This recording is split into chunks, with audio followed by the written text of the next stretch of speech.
You are watching Data of Universe.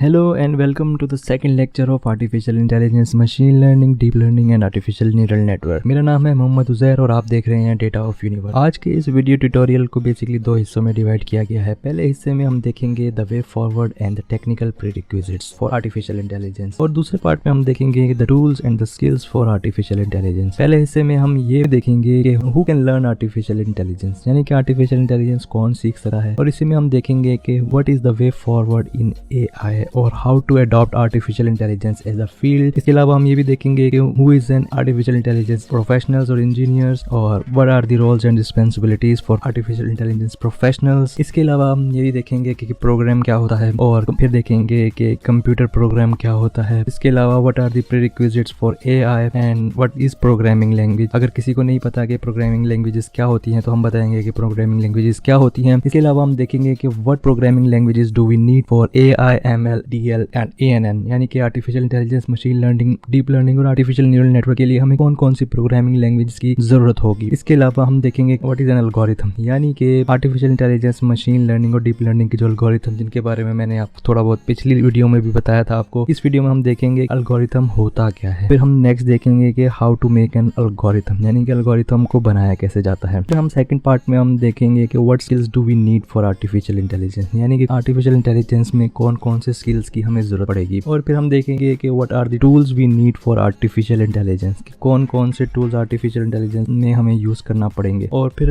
देखेंगे कि what fields of artificial intelligence would become famous in future, यानी कि आने वाले दौर में कौन कौन से आर्टिफिशियल इंटेलिजेंस की फील्ड्स को ज्यादा पॉपुलैरिटी हासिल होगी। इसके अलावा ये भी देखेंगे कि how we can bring our children towards computer programming, यानी कि अगर अभी से ही हमने आर्टिफिशियल इंटेलिजेंस में तरक्की करनी है तो हमें अभी से ही अपने बच्चों को आर्टिफिशियल इंटेलिजेंस सिखाना पड़ेगा, उनको पढ़ाना पड़ेगा, और किस तरह से हम उनको प्रोग्रामिंग की तरफ ला सकते हैं। और वो कौन कौन से टूल्स होंगे कि what are the tools for children for programming, यानी कि वो कौन कौन से टूल्स हैं जिनके जरिए आप अभी से ही उनका माइंड प्रोग्रामिंग की तरफ लेकर आ सकते हैं। और इसके अलावा हम an hour of code is much needed necessity of the time, हम आवर ऑफ कोड के बारे में भी आपको बताएंगे कि वेस्ट में कैसे अभी से ही लोगों ने अपने बच्चों को कैसे आवर ऑफ कोड की तरफ लगा दिया है, इसके बारे में भी हम आपको बताएंगे आज वीडियो में। और इसके अलावा इस वीडियो के लास्ट में हम कुछ मजीद आर्टिफिशियल इंटेलिजेंस की एग्जांपल्स आपके साथ शेयर करेंगे। तो चलिए स्टार्ट करते हैं। इस वीडियो के फर्स्ट पार्ट का सवाल ये है कि who can learn artificial intelligence. इसका जवाब ये है कि हर कोई मसनूई ज़हानत सीख सकता है। इससे कोई फर्क नहीं पड़ता कि आपकी उम्र कितनी है या आप दुनिया के कौन से हिस्से से ताल्लुक रखते हैं या आप किस क्लास से मजबून में तालीम हासिल कर रहे हैं, आप मसनूई ज़हानत सीख सकते हैं। यानी कि आप अगर होशो हवास रखते हैं और आपके पास एक अदद दिमाग है तो आप मसनूई ज़हानत सीख सकते हैं, क्योंकि आपके पास खुदा का एक तोहफा है, आपका दिमाग। और आपका दिमाग हर चीज या कुछ भी सीखने के लिए डिजाइन किया गया है, जो कुछ भी आपका कॉन्शियस माइंड सीखना चाहे। याद रखिए कि मसनूई ज़हानत और कुदरती ज़हानत में फर्क सिर्फ कॉन्शियसनेस का है, यानी कि आपके होशो हवास ही की मदद से आप अपने आप को शीशे में देखकर ये कह सकते हैं कि ये मैं हूँ। इंसानी दिमाग में वो सलाहियत है कि वो अपने आप को दोबारा प्रोग्राम कर सकता है, यानी रीप्रोग्राम कर सकता है। अब ये प्रोग्राम क्या होता है ये तो मैं आपको बाद में बताऊंगा, लेकिन अभी के लिए आप सिर्फ इतना समझें कि प्रोग्राम इंस्ट्रक्शंस यानी हिदायत का मजमुआ होता है। अब मुझे पता है कि आप मुझसे ये पूछेंगे कि एक इंसान अपने दिमाग को कैसे दोबारा प्रोग्राम यानी रीप्रोग्राम कर सकता है। Answer is very simple. whatever you see, whatever you listen, whatever you read, your brain absorbs those instructions and your conscious mind started to act like according to the content of those instructions। यानी कि आप जो कुछ भी देखते हो, सुनते हो और रीड करते हो, आपका दिमाग इन हिदायत यानी इंस्ट्रक्शंस को जज्ब कर लेता है और आपका शऊरी ज़हन यानी कि आपका कॉन्शियस माइंड बिल्कुल इसी कंटेंट या मवाद के मुताबिक काम करना शुरू कर देता है। आई नो कुछ लोग ये सवाल पूछेंगे कि भाई हम तो और डिफरेंट फील्ड्स में हैं, such as marketing, teaching, media,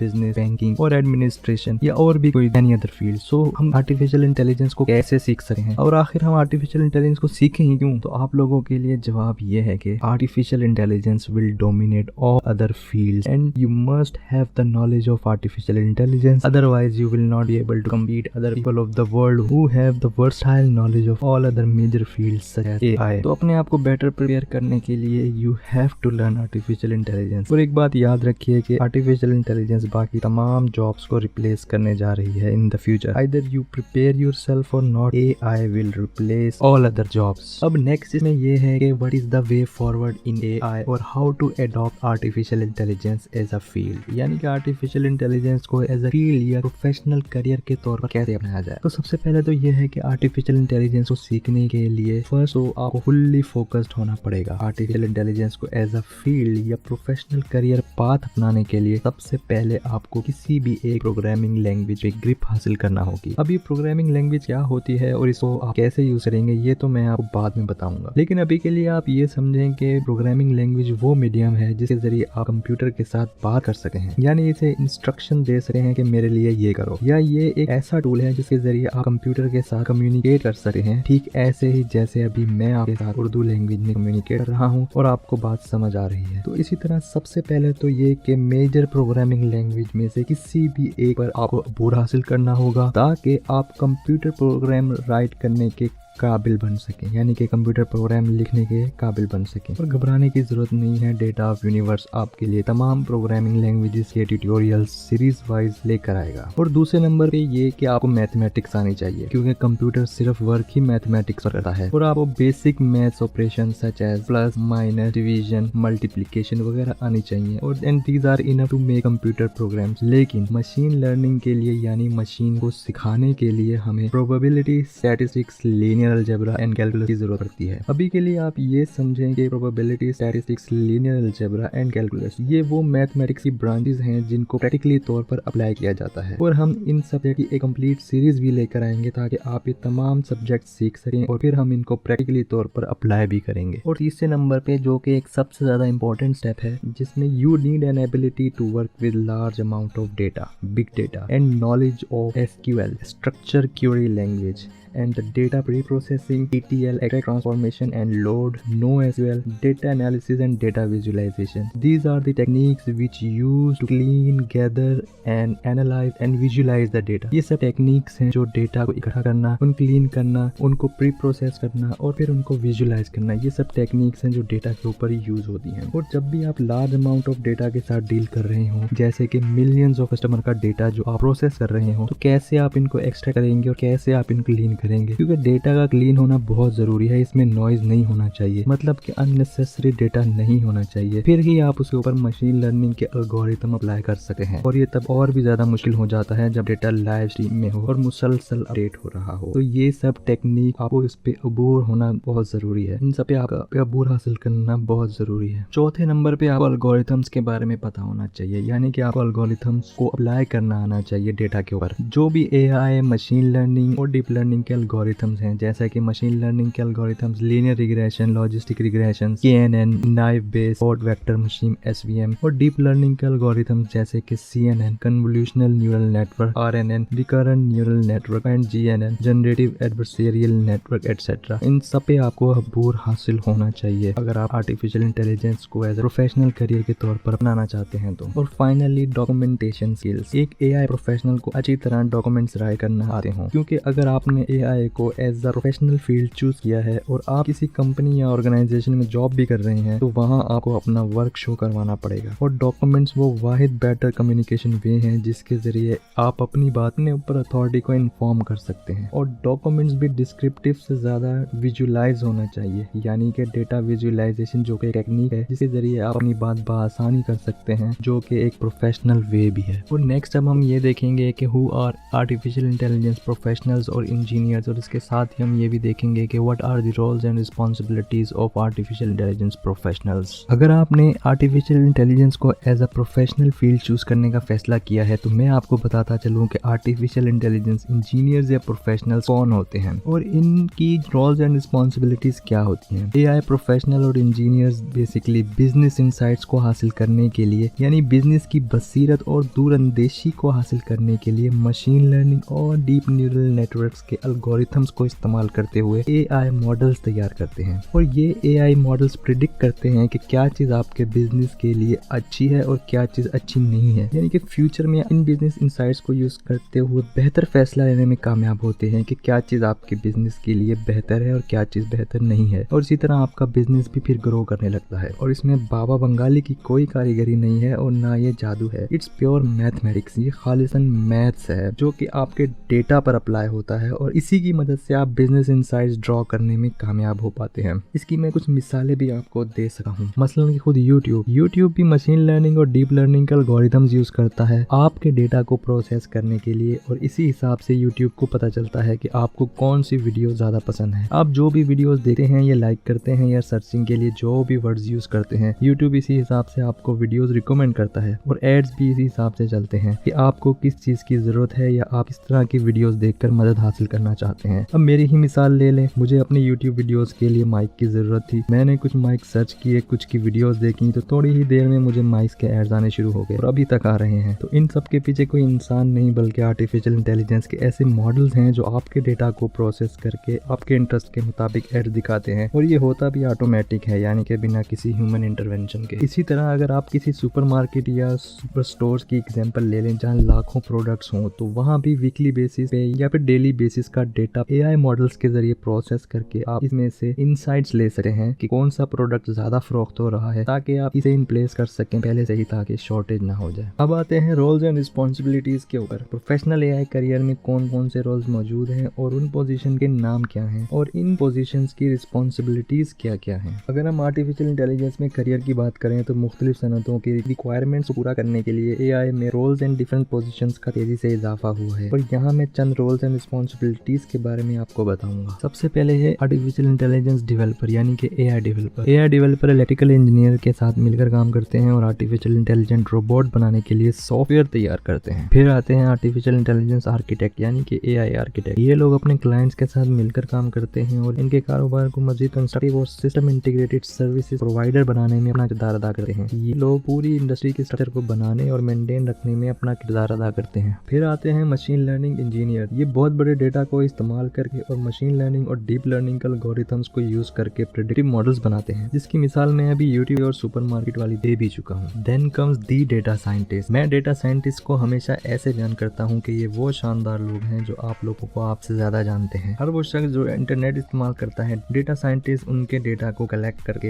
analyse करके ये बता सकता है कि आपको कौन सी चीज पसंद है और कौन सी चीज नापसंद है, आप कौन से अल्फाज ज्यादा इस्तेमाल करते हैं, आप कौन से स्लैंग इस्तेमाल करते हैं और कौन सी गालियां ज्यादा देते हैं। जी हाँ, data scientist knows everything about you whoever use the internet. और ये बहुत बड़े और लार्ज डेटा सेट को इस्तेमाल करके मशीन लर्निंग और प्रेडिक्टिव मॉडल्स के जरिए आपको इसमें से इंसाइट्स निकाल कर भी दे सकते हैं। फिर आते हैं बिजनेस इंटेलिजेंस डेवलपर, यानी कि BI डेवलपर। ये लोग किसी भी बिजनेस और मार्केट ट्रेंड की निशानदेही करने के लिए कॉम्प्लेक्स डेटा की डिजाइनिंग, मॉडलिंग और एनालाइज करने के जिम्मेदार होते हैं। अब आते हैं हम अपने नेक्स्ट क्वेश्चन की तरफ कि व्हाट इज प्रोग्राम, और इस क्वेश्चन के साथ ही हम अगले क्वेश्चन का जवाब भी देंगे कि व्हाट इज कंप्यूटर प्रोग्राम। तो आइए चलते हैं इन दोनों सवालों के जवाब ढूंढने। अगर हम इस सवाल का जवाब ढूंढें कि प्रोग्राम क्या होता है, तो आपके माइंड में वर्ड प्रोग्राम से यकीनन कोई इवेंट वगैरह आता होगा। खासकर जो नॉन टेक्निकल लोग हैं इनके लिए तो प्रोग्राम का वर्ड इसी तरह से कॉमन है कि कोई इवेंट वगैरह में जाना हो या कोई प्रोग्राम या इवेंट करवाना हो। लेकिन हम प्रोग्राम की डेफिनेशन की तरफ जाएं तो हमें पता चलता है कि program is a set of instructions, यानी कि हिदायत का मजमुआ को प्रोग्राम कहा जाता है। और प्रोग्राम होता भी हमेशा सीक्वेंस में है, यानी कि इंस्ट्रक्शन 1 हमेशा पहले एग्जीक्यूट होगी और दूसरे नंबर वाली बाद में और तीसरे नंबर वाली तीसरे नंबर पे, और इसी तरह प्रोग्राम अपनी आखिरी इंस्ट्रक्शन तक चलेगा। इसकी मिसाल अगर हम किसी इवेंट से ही ले लें, जैसा कि शादी का फंक्शन है किसी हॉल में और आपने ये फंक्शन अटेंड करना है, तो हॉल में जाने के लिए आपके माइंड में सबसे पहले इंस्ट्रक्शन क्या होगी? इंस्ट्रक्शन ये होनी चाहिए कि आपने सबसे पहले हॉल में इंटर होना है। जब इंटर होंगे तभी दूसरी इंस्ट्रक्शन आगे एग्जीक्यूट होगी। दूसरी इंस्ट्रक्शन कुछ भी हो सकती है, जैसा कि आपने खाना खाना है या कुछ भी करना है, और फिर आखिरी इंस्ट्रक्शन ये होगी कि आपने हॉल से बाहर आना है। ऐसा कभी नहीं हो सकता कि आखिरी वाली या सेकंड नंबर वाली या उससे आगे वाली पहले एग्जीक्यूट हो जाए और पहले नंबर वाली एग्जीक्यूट ना हो पाए। ऐसा हो नहीं सकता। बगैर सीक्वेंस के काम करने से वो प्रोग्राम या टास्क कंप्लीट नहीं हो पाएगा। लेकिन अगर आप कहें कि नहीं भाई हमने तो ऐसा नहीं करना, हम किसी और को अंदर भेजकर खाना मंगवा लेंगे, हम अंदर नहीं जाएंगे, तो ठीक है, आपने वो प्रोग्राम तो एग्जीक्यूट नहीं किया, लेकिन आपने एक और प्रोग्राम बनाया और उस प्रोग्राम को रन किया, लेकिन वो प्रोग्राम भी तो सीक्वेंस वाइज ही एग्जीक्यूट होगा। तो ये समझ लेंगे प्रोग्राम हिदायत या इंस्ट्रक्शन का मजमूआ मजमुआ होता है और ये चलता हमेशा सीक्वेंस में है। अब आते हैं व्हाट इज कंप्यूटर प्रोग्राम। इसका जवाब बहुत ही सिंपल है, हर वो प्रोग्राम जो कंप्यूटर में एग्जीक्यूट हो और कंप्यूटर स्पेसिफिक टास्क परफॉर्म करे तो वो कंप्यूटर प्रोग्राम कहलाता है। मिसाल के तौर पर आपने एक फोल्डर खोलना है, आपने डबल क्लिक करके या इंटर करके फोल्डर को ओपन किया है, इसके बैक पे एक सिंपल सा प्रोग्राम रन या एग्जीक्यूट हो रहा है जो इंस्ट्रक्शन रिसीव कर रहा है कि आपको ये फोल्डर ओपन करके दूं, या आपने एक मूवी एक ड्राइव से दूसरी ड्राइव में कॉपी करके पेस्ट करना है, तो ये भी एक सिंपल सा प्रोग्राम है जो एक जगह से मूवी के डेटा को दूसरी ड्राइव में पेस्ट कर देगा। ये स्पेसिफिक टास्क आपके प्रोग्राम ने आपके कहने पर यानी आपकी हिदायत या इंस्ट्रक्शन पे पूरा किया है। लेकिन यहाँ एक बात समझने की है कि कंप्यूटर हमारी तरह इंसान नहीं है, कंप्यूटर हमारी जबान नहीं समझ सकता। आप कंप्यूटर को हिदायत या इंस्ट्रक्शंस आम जबान में नहीं दे सकते। आप कंप्यूटर को इंस्ट्रक्शन यानी कंप्यूटर प्रोग्राम को इसी लैंग्वेज में दे सकते हैं जो जबान कंप्यूटर समझ सकता हो, और ये कंप्यूटर प्रोग्राम राइट करने के लिए हमें प्रोग्रामिंग लैंग्वेज को यूज करना पड़ता है। अब ये प्रोग्रामिंग लैंग्वेज क्या होती है ये मैं आपको बाद में बताऊंगा। पहले मैं इस सवाल का जवाब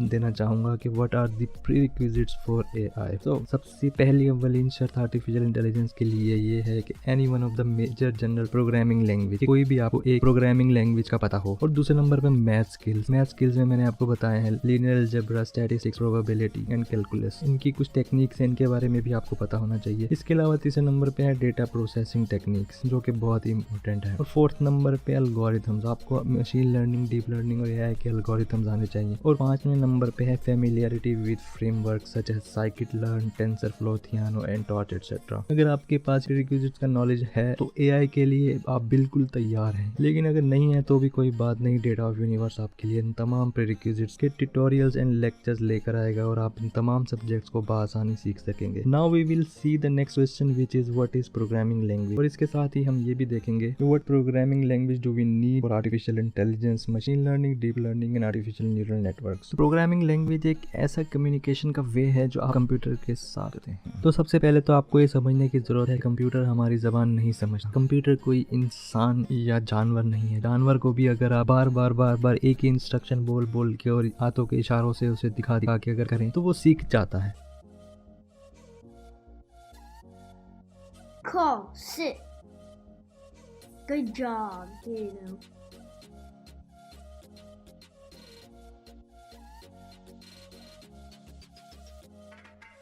Lay, lower, lower. Good job.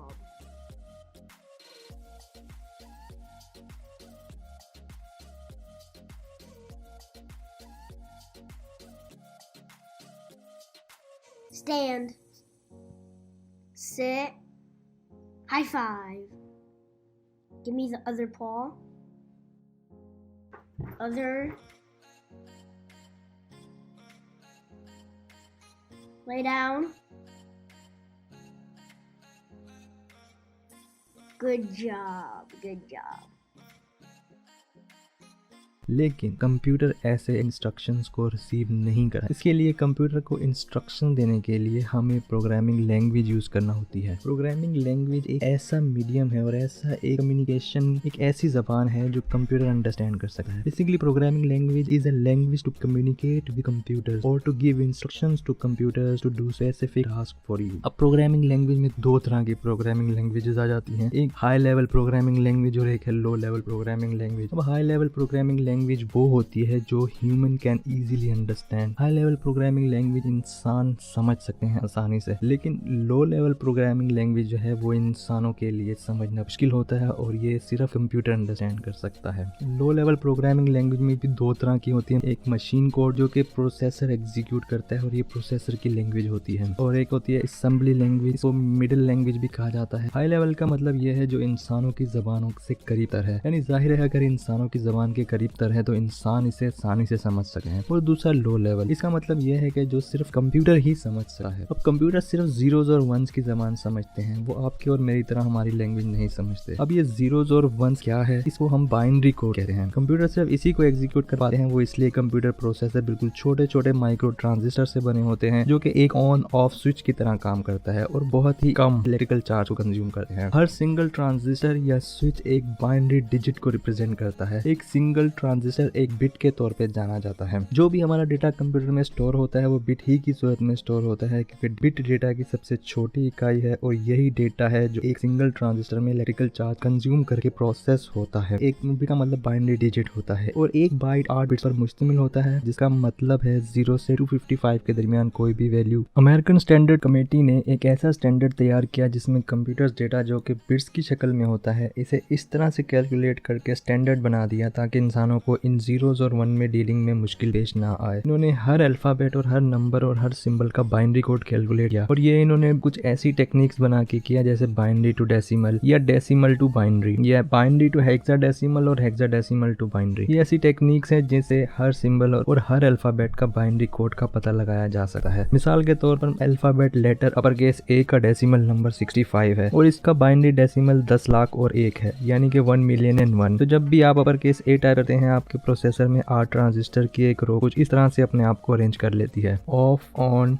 Of of of of of on, यानी कि 0 1 0 0 0 0 0 1। वैसे तो प्रोग्रामिंग लैंग्वेज कैसे वर्क करती हैं इस पे एक डिटेल सेपरेट वीडियो बनती है, क्योंकि इस एक वीडियो में इस टॉपिक को कवर करने से बाकी टॉपिक्स के लिए टाइम कम हो जाएगा। और हाउ प्रोग्रामिंग लैंग्वेज वर्क्स इस पर एक डिटेल सेपरेट वीडियो बनती है जो कि मैं आने वाली वीडियोस में आपके लिए जरूर बनाऊंगा। अब चलते हैं हाई लेवल प्रोग्रामिंग लैंग्वेजेस के ऊपर। हाई लेवल प्रोग्रामिंग लैंग्वेज में हमारे पास बहुत सी लैंग्वेजेस ओवर द ईयर्स उभर के सामने आई हैं, जैसा कि C++, पाइथन, जावास्क्रिप्ट, एटसेट्रा। ये सब जनरल पर्पस प्रोग्रामिंग लैंग्वेजेस हैं और बेसिकली ये लैंग्वेजेस एक इंटरप्रेटर को यूज करती हैं अपने कोड को मशीन कोड या बाइनरी कोड में कन्वर्ट करने के लिए, और ये काम कंपाइलर सरंजाम देता है। हर लैंग्वेज का अपना कंपाइलर होता है जो कि इस लैंग्वेज के कोड को कंप्यूटर कोड यानी मशीन कोड या बाइनरी कोड में कन्वर्ट करता है पहले, फिर ही कंप्यूटर प्रोसेसर को किसी भी प्रोग्रामिंग लैंग्वेज में रिटन प्रोग्राम या इंस्ट्रक्शन को समझ पाता है और इसको एग्जीक्यूट कर पाता है। अब हमारा नेक्स्ट सवाल ये था कि what programming language do we need for AI, ML, DL and ANN। तो मैं आप लोगों को पाइथन सजेस्ट करूंगा क्योंकि syntax wise Python language is very easy to learn. अब मैं आपको एक प्रोग्राम का कोड तमाम लैंग्वेजेस में दिखाऊंगा जिससे आपको अंदाजा हो जाएगा कि पाइथन कितनी आसान लैंग्वेज है।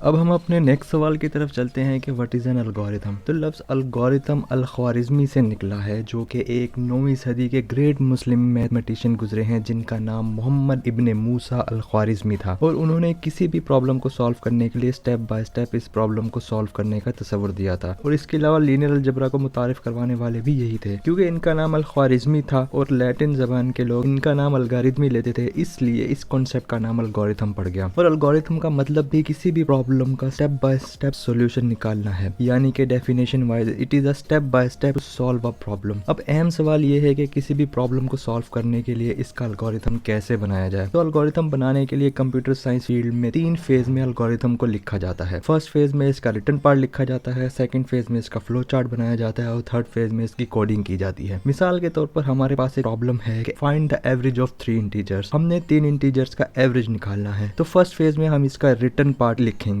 जैसे कि स्टेप 1 में स्टार्ट से शुरू करेंगे। स्टेप 2 में हमने स्क्रीन पर आउटपुट शो करवाना होगा कि एवरेज ऑफ 3 इंटीजर्स। स्टेप 3 में हम इसी तरह आउटपुट प्रिंट करवाएंगे इनपुट ऑफ 3 इंटीजर। स्टेप 4 में हम यूजर से इनपुट लेंगे 3 वेरिएबल्स में, इनपुट A, B और C में। स्टेप 5 में हम A + B + C divided by 3 के आंसर को हम एक वेरिएबल F के अंदर स्टोर करवा देंगे। और स्टेप 6 में हम उसका आंसर स्क्रीन के ऊपर प्रिंट करवा देंगे। और स्टेप 7 में हम प्रोग्राम को एंड कर देंगे। सेकंड फेज में हम इसका फ्लो चार्ट बनाएंगे। अब फ्लो चार्ट कुछ सिंबल्स होते हैं, इनके कुछ मतलब होते हैं। यहाँ मैं आपको इनका कुछ बेसिक सिंबल्स दिखाता हूँ जो कि फ्लो चार्ट में यूज होते हैं। जैसे कि कोई प्रोग्राम फ्लो चार्ट में स्टार्ट इस सर्कल नुमा ओवल शक्ल से होता है, फिर इसमें इनपुट आउटपुट के लिए पैरेललोग्राम की शक्ल यूज होती है, फिर डिसीजन मेकिंग के लिए ये डायमंड शेप यूज होती है, प्रोसेस के लिए रेक्टेंगल यूज होता है, प्री डिफाइंड प्रोसेस के लिए rectangle with sides bar use होता है, और लूपिंग के लिए हेक्सागोन यूज होता है, कनेक्ट करने के लिए सर्कल यूज होता है जिसे कनेक्टर कहते हैं, और डायरेक्शन के फ्लो के लिए एरो यूज होता है, और फ्लो चार्ट का एंड भी स्टार्ट की तरह ओवल से होता है। तो हमारी इस प्रॉब्लम का फ्लो चार्ट कुछ ऐसे बनेगा। स्टार्ट हमने ओवल शेप से किया, फिर हमने आउटपुट शो करवाना होगा कि एवरेज ऑफ 3 इंटीजर्स, और फिर input of 3 integers output print करवाएंगे। इसके बाद यूजर कोई 3 डिजिट्स इनपुट करेगा, और बाद में हम 3 वेरिएबल्स का एवरेज निकालेंगे, और सेकंड लास्ट में हम आउटपुट शो करवाएंगे, और बिल्कुल एंड में हम प्रोग्राम को एंड कर देंगे। और थर्ड फेज में मैं आपको इसी प्रॉब्लम का कोड 3 डिफरेंट प्रोग्रामिंग लैंग्वेजेस में दिखाऊंगा, जैसे कि सी, C++ और पाइथन। इस कोड से आप देख सकते हैं कि पाइथन सिंटैक्स वाइज बाकी लैंग्वेजेस से कितनी आसान है।